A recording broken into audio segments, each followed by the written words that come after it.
9 days of relaxation. Yeah. Beat up. How your week been going, man? Oh man, it's been productive. Been slow, but still productive. I'm still thankful, being in the land of the living, man, being able to be above ground and still have thought process working properly. So I'm thankful. Yeah, no, I hear that. Speaking of land of the living, let's start this off how we supposed to before. Anyway, we didn't do it last week, but let's keep it consistent with talking to our Creator. Yes, sir. So I'm gonna go ahead and pray right quick. Heavenly Father, thank you once again for allowing us to be here, allowing us to have this conversation, allowing us to have open minds, and also be able to give you honor and glory in all the things we do. Lord, we just once again cover everybody's family, everybody who's paying attention, who's even just chiming into this call. Just know that we love them, we love each other, we just love you, and we just want to just give you all the honor and all the glory. In Jesus' name we pray, amen. Amen. All right, here we go. Welcome to It Is What It Is Thursday. It is what it is. It's going to be what it's going to be. It's yours truly, TJ. Got my man Buddy Love, B-Dub, and the Rev in the building. What's up, people? Yeah, that's good. What's good? We here. So we talked about it. Next week is Thanksgiving, and just want to go around the horn with everybody. Is what's your favorite thing about the Thanksgiving holiday? Man, let me go first. Go ahead. My mama's dressing and gravy. So what I do with Thanksgiving is fix mostly dressing on the plate, and I give me a solo cup, and I fill it up with gravy. And I eat the dress, pour the gravy on it, eat the dressing. It goes dry after a while because the dressing, the gravy's gone. You got to pour some more gravy on it. So I just sit there and eat that the whole time. I add a little ham on there, turkeys, whatever. But yeah, that's that dressing that goes hard. And then you got to top it off with that sweet potato pie that my grandmother used to make. Yeah, that's what's up. That was the business. Oh, my camera failed. That's what's up. Well, that was my business. I know for myself, man. Pretty much everybody knows that my family, of course, cooks for a multitude, not just a few people, but a multitude. And I just look forward to the camaraderie of sitting down, having conversations, and cracking jokes or whatnot, and just being able to take a few days to kind of sit back and let loose and let go and reflect, man. And this holiday season should really be a special one, man, because of current conditions of the country, man. And we didn't have to be in the land of the living. He could have chose to do something else different with it. So nothing else, man. Just being thankful to be able to be around my family and friends and just have some good, clean fun. I look forward to that. So for me, it's two things. So number one, I love to see the expression on the other folks in my family's face when you always have those one or two people that's always late and they have a key part of the meal. Yeah. To see everybody get heated while they waiting on these other people to show up. And then they show up like they on time. Taking their time. Then everybody got to go help them get two plates of food out the car, just to come in. And look, and they always got a key piece though. It ain't never like something you could go without either. Right. Hey, hold on. But then come in with an attitude. Yeah. Yes. Come in with an attitude. You come in with an attitude. And everybody in there is just ready to plummet them. I'm talking about like it's your fault they messed up. Yeah. And you around the table, you getting ready to say the prayer, and you just to see these folks' expressions and go from hateful to praying. Man. And then the second thing is what I like to call that back end. So you get that first plate, and after that first plate, you eat, you might grab you a little nap, but it ain't nothing better than that second plate. For some reason, that second plate just hits so much harder than that first plate. Yeah. It hits so much harder. Yeah. You're right. Because you find out what really is good by that time. Yeah. What you really enjoy. Yeah. Like, I don't want that macaroni. That macaroni over there hidden. I'm going to get that one. Yeah. Right.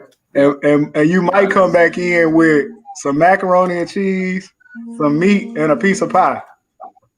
Yeah, right. And that's it. Just a whole unbalanced meal, but you go get it. Yeah. It might just be pie and meat. Yeah. I done seen that plenty of times. I done did cookies and meat. Yeah. Man, I done came back one time with a whole plate of greens, and that's it. Hey, you playing? I done done that too. I done done that plenty of times. The meat out of the greens. Yes. Look here. Now you come back and you done stole a ham hock out the greens. Yeah, and that's it. Yeah. Everything else that was Be like, man, where you get that piece of meat from? And that's the ham hock. Or if you have them family members that bring their own aluminum foil. Oh man. Yeah, many ones, they come early too. What you got, Pharrell? Well, this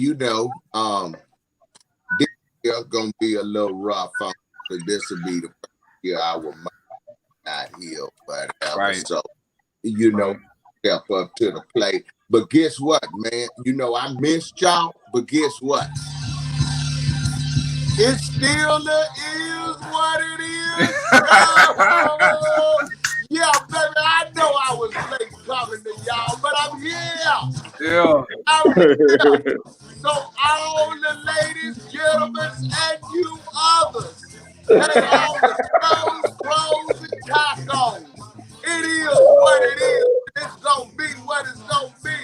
With my boy Bob Love. And then we go to TJ. And then what they call it, Bruce West. What's up with it, all these my boys out of Alpha? And guess what, y'all? I'm the old school of this crew. So, man, y'all, let's get it on this is what it is show. Yeah, we here. I appreciate that, Rev. Run that. I got a question though. So I'm in first grade, right? Exactly. Well, first grade with this first grader. So I'm sitting here doing my work and I'm listening to what the teacher was talking about. So she started talking about Thanksgiving. Now the teacher's African American and the story of Thanksgiving. But I'm sitting here listening to this and I got halfway had a duck lips because I know the true story of Thanksgiving, right? Which we all do. And there's other true stories like Thanksgiving for Columbus Day, the true story of it. The even Christmas, the stories that are told to kids to make things lighter, especially like the Columbus and Thanksgiving.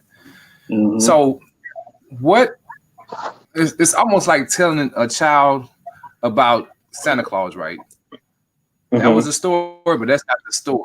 So when do you tell your child the true stories about Thanksgiving, 4th of July, Juneteenth, Columbus Day, the whole, I guess, the violent part of what this country was founded on?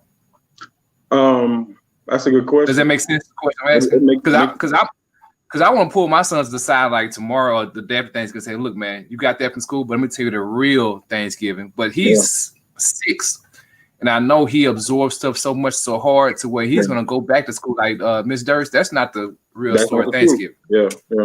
I think you kind of touched on it. Well, in my opinion, it would be where they've reached the age where in their classroom they can have an open discussion with their peers and their teacher and be able to put together their thoughts before saying their words. Right. To be able to validate the point that they're either making or what they truly believe in. So at this point, it's kind of like, it's like a rumor, right? Like if you got 10 people standing in the room, you tell that first person something, by the time it gets to that 10th person, the whole story to change. That's how it's going to come out. That's how it's going to come out right now, which is not going to be the most productive way. Right. Yeah. And it's going to be super scattered and not a concise conversation because they can't explain they don't know the ends of it or the beginnings of it, which I totally agree with that. But it's just me sitting here like, man, I have a duty or a task or a job to make sure I explain to them the proper history that happened. I'll say this here too, Piper. With you having 2 boys, and they're highly intelligent kids.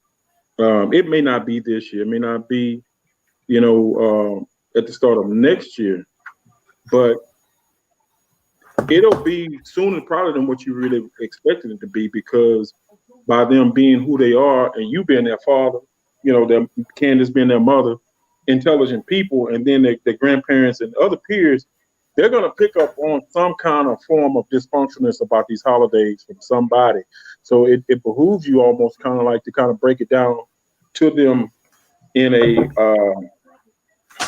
what could I say, in a real basic manner. Not sugarcoating it to the point where you dissolve the entire demographics of what you're trying to explain to them, but just say it to them in a manner where they can, grasp it, and then you can come back and continue to build on that. Because I had to do that same thing with Brooklyn.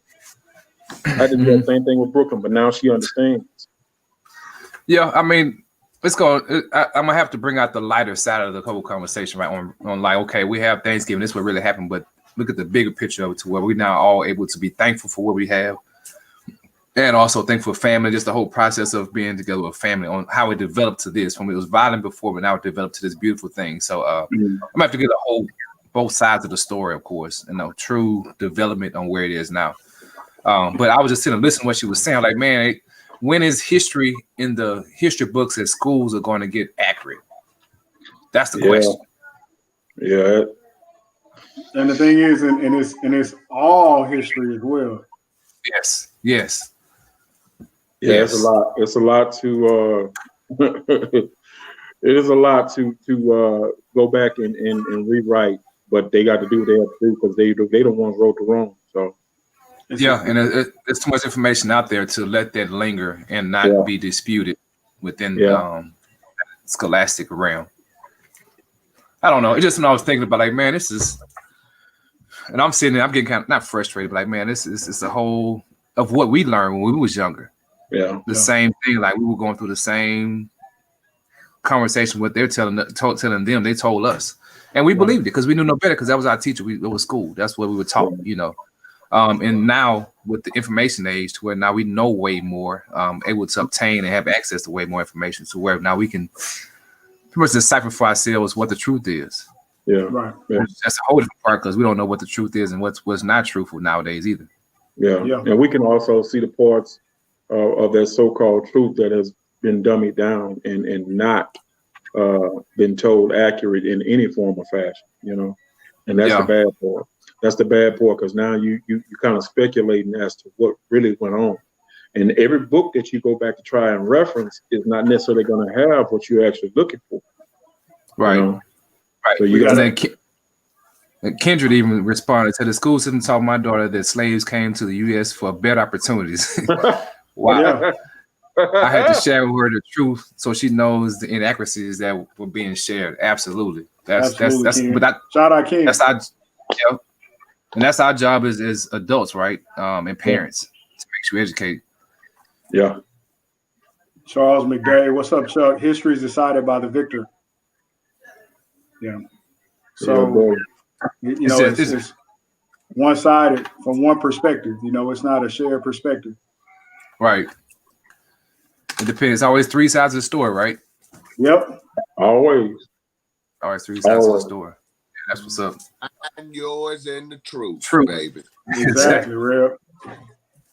So it's there's one subject that y'all, we as much as we may try to get away from it, that we keep coming back to, and because it's now become a part of our everyday lives for almost a year now, is COVID-19.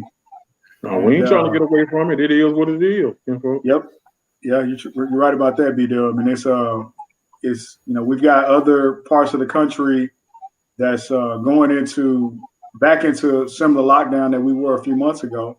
I think even here within the state, I think Austin is about to go to like some type of level 4 lockdown here soon.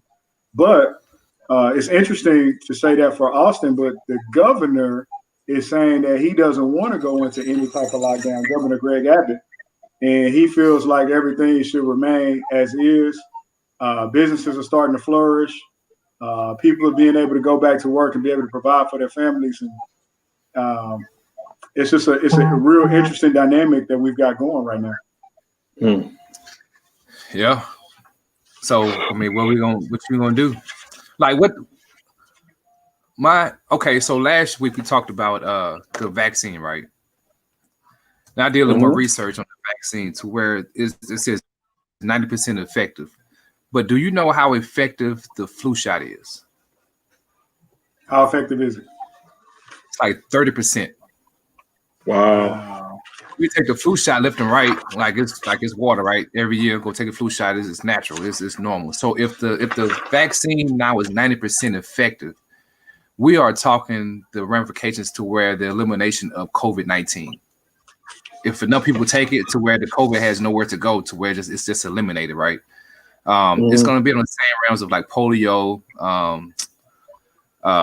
What's another they have a vaccine for? I just had it in my mind. I just thought about it. Even chicken pox is being eliminated because there's a vaccine for that. But and I think the push for the vaccine will be pertinent, and of course the push for everybody to take it will be pertinent because there's so much death attached to it. Yeah. Which me knowing it's 90% now, I'm more apt to be willing to take the vaccine. Now I don't know what effects of it if you take the vaccine and then the COVID comes upon you because you've taken this vaccine. I don't know how they don't know how that works so far. But when it's disseminated, probably next month, the month after next, I think I'll be in line to get it. And buddy, I pulled a news story from localkou.com. Smallpox, there you go. Smallpox. They talked about the Texas Medical Center leaders are worried about the increasing COVID-19 hospitalizations. And the heads of several hospitals in the Texas Medical Center sounded the alarm on Wednesday about rising COVID-19 hospitalizations just in Houston. The fact that we're already seeing significant uptick in hospitalizations is of significant concern. They had a Zoom press conference where they had several other medical center leaders that were on the conference as well. And they haven't seen these type of numbers since July, which was the peak. Right. So now here we are in November. We're getting back to where we were mid-summer, which is a scary thing. And they say a lot of the reason, and this is a sad part about it, especially with the holiday season coming, the reason for it, what they're pinpointing is different things like weddings, anniversaries, birthday parties, all type of gatherings and get-togethers. And they happen to mention one of the presidents and CEO of Baylor College of Medicine in the medical center said that they walked by a wedding a few days ago, and it was just over the weekend. They had 25 bridesmaids out, all clustered together, and no one was wearing a mask. Yeah. Well, I can even actually, expound on that too as well. My child had a volleyball tournament last weekend, and there were on numerous occasions the gym facilitators, managers had to get on the PA system and inform everyone in the gym that they had to wear their mask while they were inside that facility. And for a person to have to get on there once is ridiculous, but twice, man, that is flat out just crazy. That's flat out ludicrous, man, because you already know the consequences and the strenuous that we are under right now. So why are you not taking precautionary and protecting yourself against others and others against you? People don't believe it because they can't see it. And they haven't felt it. Or they might not know somebody immediately next to them who had it. So if I can't see it, if I ain't felt it, it ain't real. Yeah. So it's, we, like I said, we could be on the verge of the vaccines are going to go out in different waves too. Right. Yeah. It could be a version of eradication of the whole COVID. Because Lima mentioned also smallpox, as I was thinking of before, but she said she don't think would be the first to get it. Elderly nursing homes and high risk folks would be the first. You imagine, which would be the first line. I think Charles mentioned that Texas Children is getting it, which is true. Like this week, towards the first line, the military is going to get it also before everybody else. So it just depends on what sector you're in. It's sad to say that, but it is what it is. Yep. That's the most exposed to it and who could have the most effects from it. So in due time, it'll everybody's going to have it. And now they're doing pediatric tests for the COVID-19 vaccine. Yeah. So in saying that, it may come to a point to where children have to be vaccinated with the COVID vaccine before they go back to school in the next summer. Yeah. Which in my mind, I'm kind of getting less leery upon because you have the Tuskegee experiment they had before, so that's in the back of our mind. But now I'm thinking like, okay, it's been many different types of pandemics or there's ailments that have been cured or eradicated because of vaccines. Yeah. With that technology we have now in science and going forward, why wouldn't you go ahead and not depend on that, but go ahead and get vaccinated? Because the Tuskegee experiment was different, right? It was in a central located area, but this is like worldwide. Everybody's going to have it. So if one patient is going to die, it's for everybody. Yeah, the Tuskegee experiment was more of a controlled environment, right? And it's just out of control right now. Yeah. And so KTRK reported. So actually, Austin has already gone back to the stage 4 guidelines, and basically how those guidelines are highlighted is higher risk individuals, meaning any individual that's older than 65. And those who have chronic medical conditions to limit social gatherings to no more than 2 people outside of their household. They should stay home except for essential trips such as buying groceries or receiving medical care. Lower risk individuals should avoid social gatherings with more than 10 people and non-essential travel. Business and restaurant owners are encouraged to voluntarily reduce capacity by 25% down to 50. They're currently at 75. And schools are encouraged to limit attendance at sporting events to players, coaches, and parents. So that's where Austin is right now. But I thought, to me, that was kind of interesting how you have the governor of Texas, who is in Austin at the state capitol, but yet the state is saying one thing and the city is doing another. And that's just been the conflict between people in high power versus the people has been interesting throughout this pandemic. So this shows you the whole disconnect with government. Right? But it's a checks and balance too also at the same time, right? Like Governor Hidalgo here in Houston mandating the mask to be worn, but then if you go just to the next county, to Montgomery County or to Brazoria County, there's no mandate. It's not mandated because Abbott did not mandate it. Yeah, it's now here's the thing though. It's not mandated in Montgomery County. But every individual business or entity that you try to enter, as big as they on a door, they will not let you enter without a mask. Yeah, but that's what I'm saying. It's not mandated in Montgomery County, but it's mandated in Houston because Houston still they call it a red county. County. Like it's a high level COVID risk. Yeah, but it's the choice of the county to put that up there. So that's the kind of the cop out also for the leaders that we have, also for the government, for the governor or the president. Like, well, I'm gonna let the states make the decision as a president, as our old president said. Okay, well, the state, then the government, then the governor is like, well, I'm gonna let the counties make the decisions. Yeah, that's the problem that we have right now. We have nobody who wants to take leadership and ownership and say, hey, we're gonna do A, B, C, X, Y, Z, and that's that. And then the mayor makes the decision. Huh? And then the mayor makes the decision. Sylvester Turner, like, okay, we're gonna close down Houston, but he could have said, no, we're gonna stay open. Then Hidalgo was like, well, I did all I can do on my end. Right.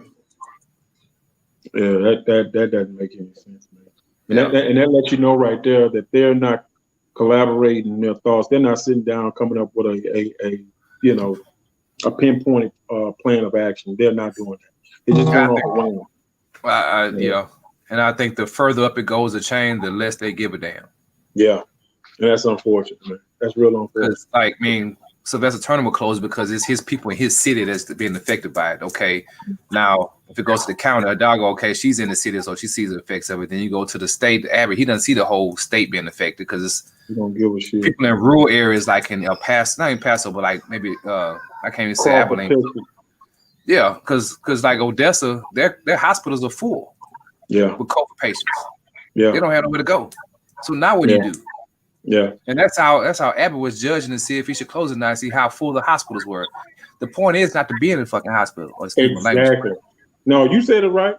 It is what it is. So you stop it before you get to the hospital. Not wait till you get full. That's like going to the gas station. I'm gonna stop and get some gas until I run out. Yeah. When I run out, I get gas. Yeah, that don't make sense. It don't make sense. It's wow. So, wow. That right there in itself is a pandemic. Yeah. Mentally. Yeah. Mentally. So, I mean, y'all just be careful and you mask up and just whoever's watching this, y'all just stay safe and wash your hands. Yes. Stay safe. Get all the lights off. I mean, I kind of laughed at my wife for being over everything, over aggressive, I guess you would say. And man, these little boys don't have a chance. I mean, but anyway, it's necessary not to stay safe because like we made the decision not to send Luke back to school for the spring, not because I'm worried about. Well, at first I was worried about them catching COVID. You don't know how it affects on children. But for me, I'm a person with a low immune system, MS, so they could bring it back to me. They could be asymptomatic, bring it back to me, and then guess what? They ain't got no data to raise it. Yeah. So I got to knuckle up and just go ahead and be in first grade for another semester in the spring until everything's supposed to eradicate, and then we're good to go. Yeah. Oh, man. Well, one thing about it is, on the different side, it's just like you say, Bub, that you got to be home with Walker. Do your homework, schoolwork stuff. Well, that's really a bad thing because you are bonding and he'll for the rest of his life. My daddy taught. Yeah. Whatever it is. So and then what it's doing too is as far as school is it's bringing families back close together.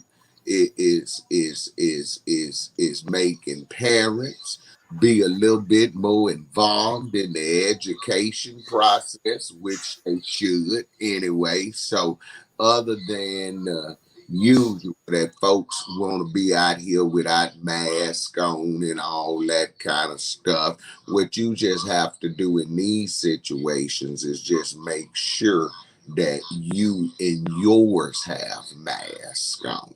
And, so you won't catch it or whatever. Now, I don't know if you can catch it with the mask on and all that type of thing, but you just take your precautions about it. So, because the vaccine and everything else is fine and good, but until the good Lord say so, we going to be stuck with this. And that's just my take on it. Yeah.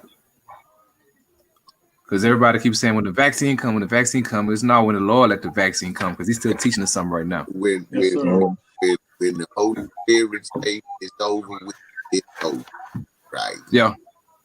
When you look at the way stuff happening every day, you get on Facebook, somebody knows somebody done died or whatever. So good Lord just getting us ready, and it is what it is. Either you're ready or you're not ready. That's the real take on it. I'm gonna go back on mute on the phone. Good stuff, Rev. Well, hey y'all, you're hanging out with It Is What It Is Thursday, sponsored by Martell Blue Swift. I want to give a shout out to Martell Blue Swift, our number one and first sponsor here for It Is What It Is Thursdays. Kick back and chill out with us. On a lighter note, I don't know, I have my TV on this Versus TV thing going down between Gucci Mane and Young Jeezy. And I sure hope that it's kind of chilly in Atlanta as they've walked in with trench coat furs on. And it appears to be they're doing this thing live on stage at Magic City. So unless it's blowing snow for the snowman and the Gucci Mane, the ice cream man in there, man, these boys got these furs on. But fellas, so something else I wanted to bring up. Something else I wanted to bring up tonight was I thought was intriguing, and I did a little research on it and found out more than what I knew. I thought I knew quite a bit from a sports perspective, but I hadn't seen anything on mainstream media, anything on social media talking about the fact that the city of Houston, with the three major sports that we all know, National Basketball Association, Major League Baseball, as well as the National Football League, have three African-American coaches, respectively. Stephen Silas, recently hired as the first-year coach for the Houston Rockets, Romeo Crennel, the current coach of the Houston Texans, and then Dusty Baker, who just did his first year as the Astros manager. I thought we were the only city. Actually did some research on that and found out Los Angeles. Now, it's a little bit unfair. Los Angeles has a couple of teams just about in each major sport. I think they've got 6 to 7 professional teams between the three sports.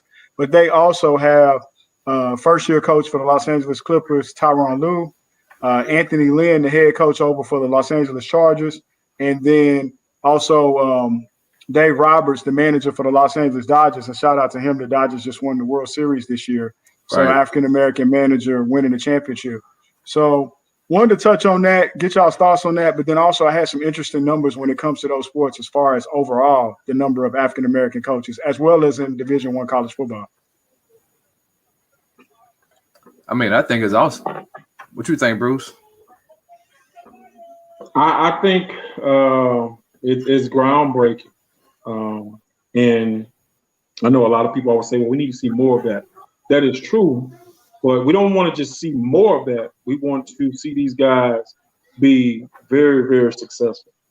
Because now when you say that that's groundbreaking, it allows other teams and other organizations to go out and seek, or better yet, give those opportunities a try, or give someone of color, a possible chance. It might not even be the head coaching job. You know what I mean? It might be the defensive coordinator. You know what I mean? It might be over the scouting department. All it is letting people know that, hey, African-American people contribute a lot to society and have a lot to contribute to society, which is the main thing that we're trying to get people to see. We're not people that run around and just, involve ourselves in all kind of explicit, ill-mannered activities. That's not something we condone. We are good, hard-working people. We just want a chance just like everybody else has a chance. Yeah. I pulled some numbers and I thought it was interesting. So out of the three leagues, right now, the National Basketball Association is leading the way as far as the percentage of African-American coaches. There are 30 teams in the NBA currently and 7 African-American coaches, so 23% of the league. And so you've got Glenn Doc Rivers, who's the new coach of the Philadelphia 76ers, Dwayne Casey with the Detroit Pistons, Monty Williams with the Phoenix Suns, Lloyd Pierce with the Atlanta Hawks, J.B. Bickerstaff, the Cleveland Cavaliers, and as I mentioned before, Tyronn Lue with the Clippers, and as well as Stephen Silas with the Rockets. They were followed by Major League Baseball at it's National Football League, my apologies, is at 13%. So they have 32 teams and 4 African-American head coaches at the moment. Mike Tomlin with the Pittsburgh Steelers, Anthony Lynn, as I mentioned, with the Los Angeles Chargers, Brian Flores with the Miami Dolphins, and then the aforementioned Romeo Crennel with the Houston Texans. And then we drop down to Major League Baseball. Out of the 30 teams in Major League Baseball, only 2 African-American managers, Dave Roberts, the Los Angeles Dodgers, and Dusty Baker here with the Houston Astros. And even took it a step further, and I looked at just Division I, amateur sports as far as college football is concerned. There are 130 programs in Division I college football, and only 14 of those programs are being led by African-American head coaches right now. Hey, the reason I'm laughing so hard because that's the most influential position in college of having a. So majority of the players in these sports are African American, right? But you have to relate to your coach in order to want to win for them and also fight for them. Of course, there are other races that if you're not looking at it that way, you can still process it and still go win and whatever. But if you have somebody who's more like you, you're more prone to go to the ends of the earth for them. So the reason I was laughing about college because college players are probably the most influential at that time because they're of that age of being molded still as men or women in general, anybody going forward in college. But they have the least representation of somebody who looks like them in that arena, which I'm glad to see that the people it's increasing in the pros and everything. But I think the major thing is somebody who looks like you, who can relate to you, who can get the conversation or the dialogue that you're saying, and be having these conversations with you in order to get the most out of you going forward in your sports career. I'm glad to see seeing it change. I think the whole movement that we're having this past year is starting to shed light on that more often. But we still have a ways to go also. So it's just it's going to take time. I mean, shoot, we was in slavery for 400 years. I mean, it wasn't 400 years ago that we got out of slavery. So it's going to take some time. And we have to be patient also on our end to make sure the proper people in the right place over time to make sure we have those right influences. Right. And it's still a work in progress. I know B-Dub and I, we've spoken on this a lot before. The frustrating thing is you see these recycle coaches. So you see these coaches that weren't successful at a previous stop. They end up getting a second and third job. And then you look at a situation like, for example, in the NFL, Kansas City Chiefs. Last year, the Kansas City Chiefs won the Super Bowl. The best part of their team was the offense. The offense was far in advance ahead of the defense. The offensive coordinator, Eric Bieniemy, who has played at the highest level collegiately, has played in the NFL, is extremely qualified to be a head coach, is still the offensive coordinator at the Kansas City Chiefs. Whereas you see people like, you know, no offense to Joe Judge, who's the head coach of the New York Giants, but he was a special teams coach on the New England Patriots team that we have never, ever heard of, to get one of the top jobs in the market and become the head coach in the biggest market in the country. And I don't remember Joe Judge playing a lick of, you know, professional football, nor do I remember him being on the staff where he was in a coordinator position, which is usually second in command to the head coach. So to continue to see that happen year in and year out, that's just one example, but there's many more. That's the part that is a little bit disappointing. Right. It's very disappointing. It's very disappointing, man, when you you have a resume of Eric Bieniemy. For those that don't know, Eric Bieniemy is one of the all-time leading rushers out of the University of Colorado. Played for the Chargers in the NFL, and was a very, you know, had a great college career and had a decent career for the years that he played in the NFL. But by far, his coaching resume, man, and the things that he's accomplished as a head, as an offensive coordinator, is astronomical. I mean, if you're looking for a coach to be able to identify with players of coming from diverse backgrounds or coming from a background where, you know, you might be dealing with, a constant look at violence day in and day out. Eric Bieniemy is from the Los Angeles area.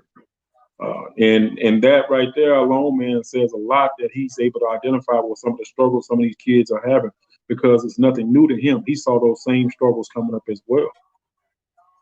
Yeah. Yeah, somebody relates. Hey, well, right quick, I want to say this too. Everybody who's watching, make sure you go to YouTube and like It Is What It Is podcast. It's in all caps. You put in all caps, It Is What It Is. Go ahead and like it. Subscribe to it, so whenever this comes up, it'll pop up on your phone and wake you up and tell you, get your ass on the phone and watch this. It is what it is. Buddy, that being said, I feel like that's a problem, but I always like to, if I present a problem, I like to present a solution as well. And one of the things that I would like to see these major colleges as well as these professional programs do is to start reaching to the really good African-American coaches that are at the high school level. Also, a lot of the African-American coaches that are doing a really good job in some of your historically Black college and university conferences, such as Southwestern Athletic Conference, the MEAC, and things like that, to give them an opportunity as well. And then even going back to, you talked about, these collegiate coaches having a major influence on these high school kids when they get to college. But we also have a lot of African-American coaches that are doing a good job at the Little League level. which is really at the level where your kid is getting that very first coaching from someone other than yourself. And that's what something that your kid will never forget. You know, these kids, you know, we saw like the NBA draft last night. I'm pretty sure every single kid that got drafted last night could probably remember their first Little League coach. And that goes a long way.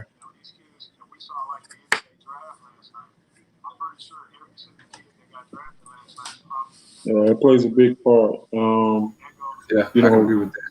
Not only are they going to know him or know that particular female, whoever it was that coached them in Little League, they're going to remember the foundation of the Little League game plays a huge they're going to remember part that. in it. So, what you got, Rev? Rev.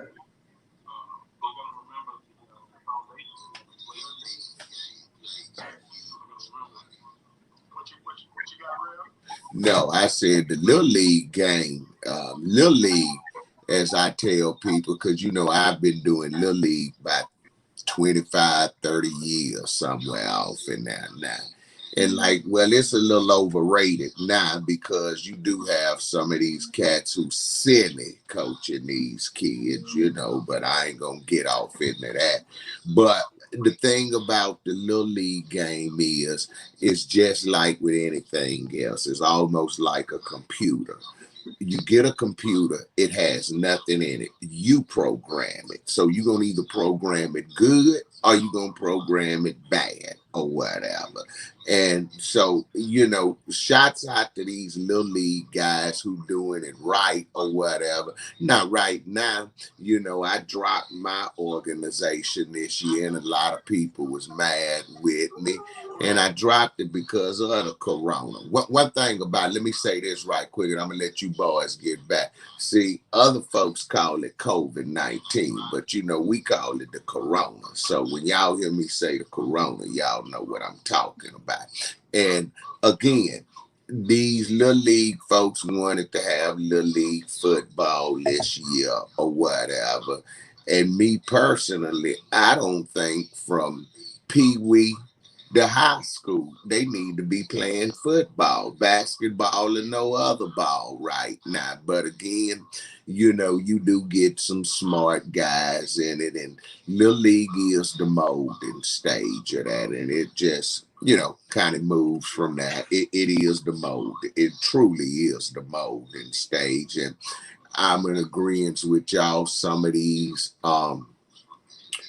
Black coaches do need a better chance, because I still say, well, who can coach our kids better than us? It ain't always about coaching. It's about, and I heard Bubba say this a minute ago, it ain't really about X's and O's all the time. Of course, you got to have them. But when you get some of these kids to want to play for you, that's when you got them. And it's one thing I can say about our African American coaches is that they truly care about our kids. So that's just my little old 5 cents, you know. You know, they truly care about our kids. And, you know, even from the high school level, when you look at it, at least I can say when I was coming through, you know, that's when Bruce Mac was truly a powerhouse. But a lot of those kids didn't go to college. But you look at what the coaching staff was. Then you go somewhere like Forrest Brooks, Smiley, and them play. Those boys be going everywhere, man. And I'm telling you what it is. The coaches care a little bit more about our kids. And these kids, like I said earlier, last week or the week before, whenever last time we done the show, our kids need to get a little bit more influence about going to our Black colleges in this day and age. I'm through with that. Y'all put me back on mute again because I'm still trying to work my computer problems out. Nah, Rev, we appreciate that feedback. You know, and that's good stuff. That's good stuff that the Rev just talked about. And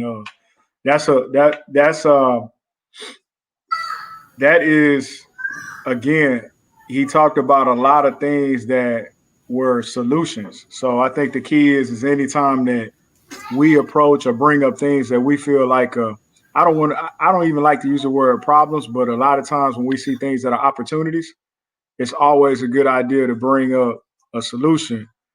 Because if you bring up the opportunity and you don't have the solution, then bringing up the opportunity doesn't mean anything. No, that's true. That's true. But like I said, I think it's gonna take some time too. Yep. It's not gonna happen overnight. And Absolutely. if you try to rush this, it's not gonna work out right. Absolutely. And buddy, I think you're absolutely right. I think even when we talked about the question in the past has been the glamour position in professional football has been the quarterback position. And so we can think back to when we were kids, there was maybe 1, 2 at the most African-American quarterbacks at that time.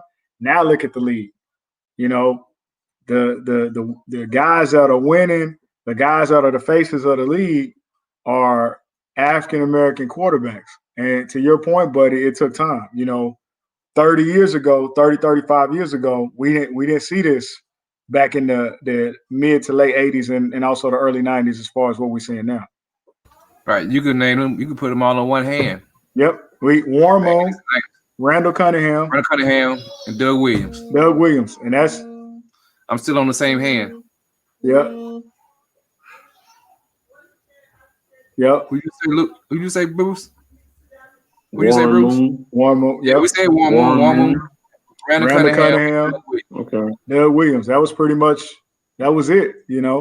And we knew some African American quarterbacks that did well in college that we all felt would have flourished at the professional level, but wasn't given the opportunity to do so. Right. But one name, several names. You have Tony Rice, and you have Major Harris, Michael Bishop. Michael Bishop. But they decided not to go. It's almost Charlie Ward. Yeah. Charlie Ward, good one. Yeah, real good one. Charlie Ward. Yeah. Extremely a really good quarterback. Really good quarterback. Probably was a better quarterback, even though he had a solid NBA career. Man, he probably was a better quarterback than he was a basketball player. Yeah, he was. I agree. Absolutely. Very good. Very good. But that shows you how skilled he actually was and the type of athlete that he was. A guy who wins the Heisman does not get drafted in football, but it gets drafted in basketball. That's unheard of. Yeah, that's unheard of. In the starting point party in New York. Yeah. For the Knicks, I thought. Yeah. I'm gonna switch it. I'm gonna switch it up for a minute. I had another topic that I want to discuss, but I'm gonna change it up, man. I'm watching this kind of in the background here, this Versus TV, and it's got me thinking about music. I got the Rev, of course. Every time I see the Rev, he has me thinking about music on what he does as far as the Rev show on Sundays. Check him out Sunday evenings. I believe 6:30 the Rev, 6:30 on Sunday, 6 o'clock on Sundays. I wanna go around the horn, man, and I want to get the Rev off mute because I want to get his feedback on this too. And buddy, I'm gonna come to you with this one first. I'm gonna ask this question. I'm not looking for your top 5 artists, but I'm looking for your 5 that you like to listen to. Who is your 5? No matter what genre of music, I don't care what time frame. But Buddy Love, when we looking at we finna get into his iPod, his 5 favorite artists that he likes to listen to. And we're gonna go around the horn with this one. So I'm a and people make fun of me like my homeboys, if anything. I'm an R&B dude. Hey, I try to keep it smooth and sexy, if anything, and I can enjoy and relate to what's going on with the songs. But I'm gonna do you a favor though, TJ. Okay. So for those who have iPhones, 50% of this cast on here. You can go into your iPhones and into your Apple Music and see what your top 50 songs were you played. Okay. So I'm going into mine right now, and I already know probably the they didn't change up this shit. Anyway, so that's one thing about Apple. They keep changing stuff when you just get used to it. They change it. I'm getting too old for that. Anyway, somebody I listen to all the time is, and it brings back memories too, because kind of my music has timestamps with me where I was when I heard it the first time. So I would say one that plays frequently on my music will be Usher, Musiq Soulchild, and then I go into the genre of like it's 8Ball MJG. What's that? 3, UGK, and I would say now, what I've listened to recently, is probably Erykah Badu is probably the 5th, but I gotta throw in a 6th artist that's not worldwide, but he's local here in Houston that I listen to all the time, is Jack Freeman. Okay, good list, good stuff there. Yeah. All right, we're gonna go in the box right below you. What you got for me, Rev? Give me your 5 artists, your 5 favorites.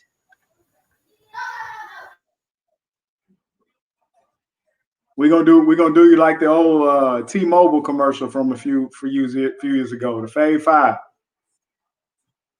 I tell you what, I'm gonna come back to the Rev. B-Dub. No, we ain't getting you right now on the audio. Yeah, because he got me on mute. No, it was Rev, but B-Dub, what you got? Give me your Fave 5.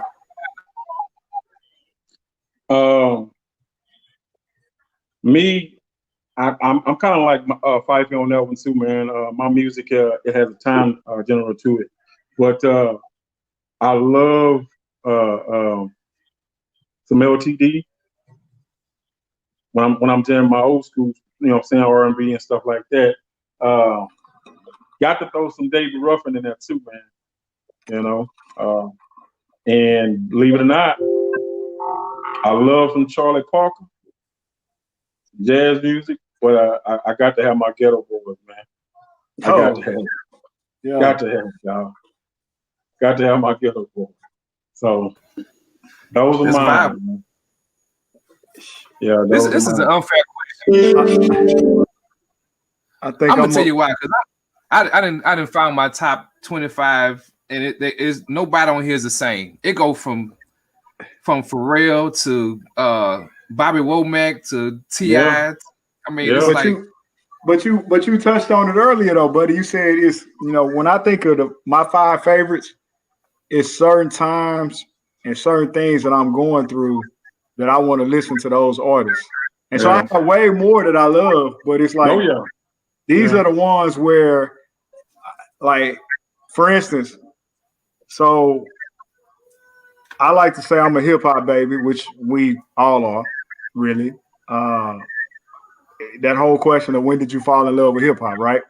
But I love my local hip hop. So B-Dub threw out there. See, I was thinking on my list of 5, I was gonna say Face, right? But I can't do Face without Bushwick and Willie D. So I'm gonna say Ghetto Boys, right?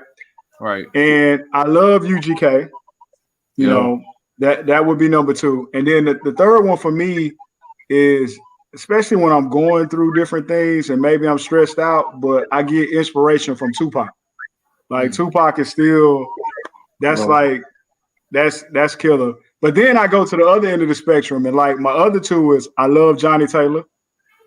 Johnny Taylor is I'm kicking it in the backyard, having me a few drinks, maybe got some meat on the pit, that type of thing, and Johnny Taylor singing to me. But then because of time and being introduced to this with my grandfather, my next favorite artist out of my top 5 is B.B. King. So I love to get that blues in the mix. And then I'm gonna go with a 6th man, and it's not a man, it's a woman, but for whatever reason, just probably my favorite, female artist that I always like to listen to is Monica. So that hits me from our era, See, I can listen to Keisha Cole all the time. Yeah. So, and that's it. Like certain times, I want to hear those different people. I know me, man. I still love Chaka Khan. Yeah, and I know that's old school, man. But I love Chaka Khan, dog. Yeah. Still love it, man. Shaka, Rev say he on Shaka too. Shaka team. Yeah, Shaka, man. I'm a Tina Marie too person too, man. I love some white chocolate, man. Love it. It's just moments. It's like for instance, when I'm with Buddy and B-Dub, we've listened to all types of music together, but the one thing that always will stick out to me, no matter what, is Jay-Z Reasonable Doubt. Yeah. No, like when I hear that, when I hear that heartbeat on the intro, the first thing I think about is dog. So that's just Yeah. And I know me and Bruce is, if you go back to Outkast, The Love Below. Like it's certain songs that, like when you hear, you think of that certain person. So I remember the first time I heard Space Age Pimpin' by 8Ball MJG. TJ, you can get this. I was in Joy's 96 Cavalier, red Cavalier. We in a line daiquiri shop in Baton Rouge. And they played 8Ball MJG Space Age Pimpin' for the first time I heard it. That motherfucker jam. And it was over. And it's been over ever since. Yeah, that motherfucker jam. But in fact, I played golf with Tony Draper. Yeah. And I told him that story. He like, man, and he told me some of the stories behind that whole album and everything. He's like, man, he said he likes hearing those type of stories because that means that's a stamp of him making some effective music, but people remember where they were when they heard it. Yeah. The first That's time. it. That's it. And I even remember, going back to high school. So my senior year, the two songs that stood out to me was ESG Swangin' and Bangin' was like really hitting at that time. And then the other thing was I remember going to all different parties, it seemed like that year, and it was the Junior Mafia song with Biggie. Get money, right. Yeah. And then to y'all senior year, the song that really stuck out to me, and this is probably the only major hit song that this guy had, was that DJ DMD So Real.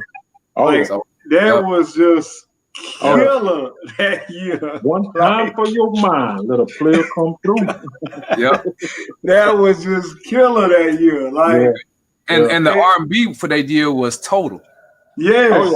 Yes. And 702 was the year prior. Yep. Right.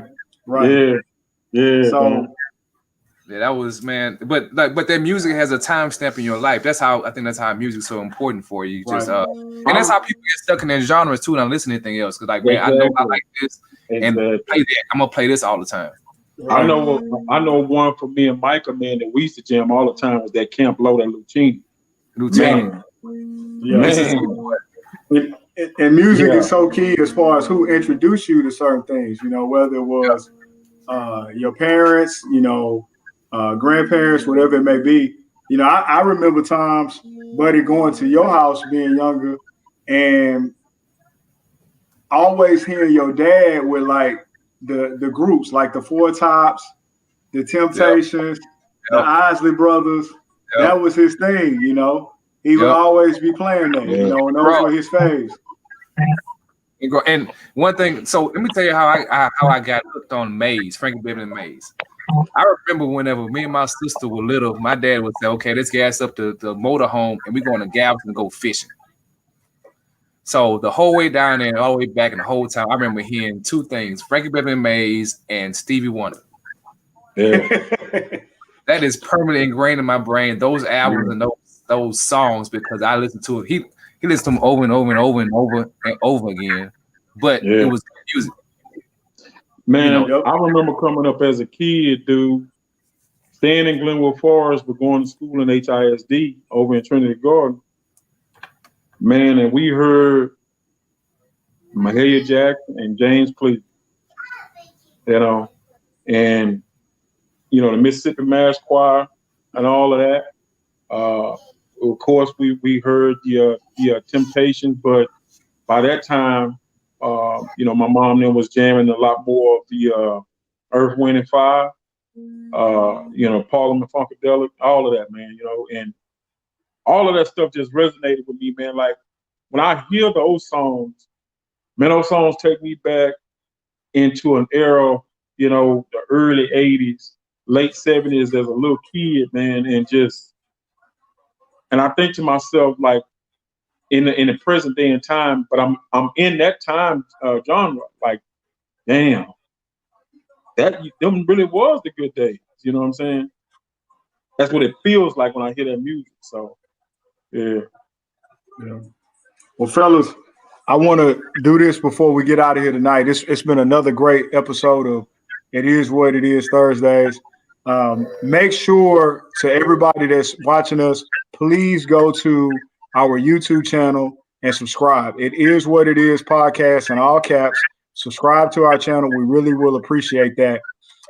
Also, in addition to tuning in to us every Thursday, on Sundays, please tune into the Rev Show on Facebook at 6 o'clock in the evening.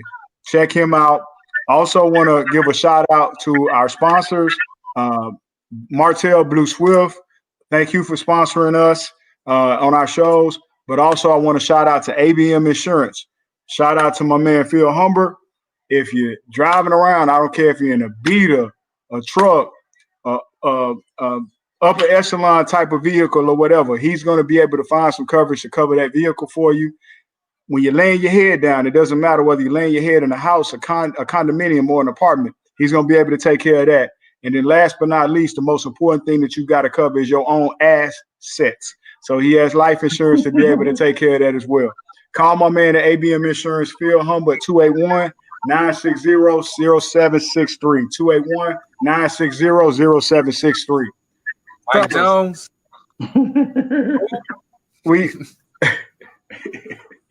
Fellas, we about to end another successful episode of It Is What It Is. Glad, first of all, everybody, thanks for checking us out there. We also we got a guest coming down the pipeline real soon. We'll be making that announcement. So check out all of our individual Facebook pages. Is What It Is Facebook page. Check us out on Instagram. Check us out again. Subscribe to us at YouTube. It Is What It Is podcast in all caps. We're going to be letting you know about our guests coming soon. Having that to you here real soon. And then also we'll have additional shows and additional guests coming up in December. Hey, let me do go ahead. I'm sorry. I'm going to do a teaser for next week. For those who watch TV and know Martin, this is the original Mrs. Trinidad.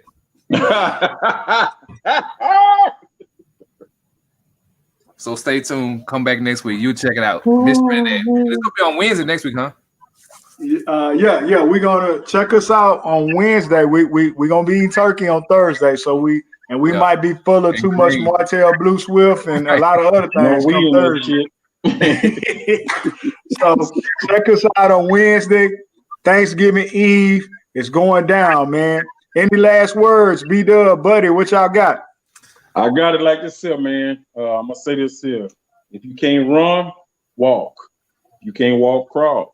But by all means, keep pushing forward, man. Keep it moving. That was so insightful. Hey, man. And in the word. That was great. Go ahead, T. Hey, and in the words of my man B-Dub, keep shaking ass, leaves, and trees. And we out of here, baby. Y'all be careful. Y'all mask up. Thanks, Real. Appreciate you. You said we don't hurt nobody. What you gonna say, Real? Can't say nothing right now. Love, and don't hurt hug, and most of all, don't hurt nobody. Don't touch nobody right now. Don't hug nobody right now. Just wave and wear your mask, and don't hurt yourself. You know, put it up in the project, say, but don't ever walk back and still not chasing it. It's talking shit, saying it's all about $1. Y'all. Hey. Yeah. Hey. All right, y'all be good. Hey. Put it up, so shit, bang, bang, boogie, boogie, nigga, it's the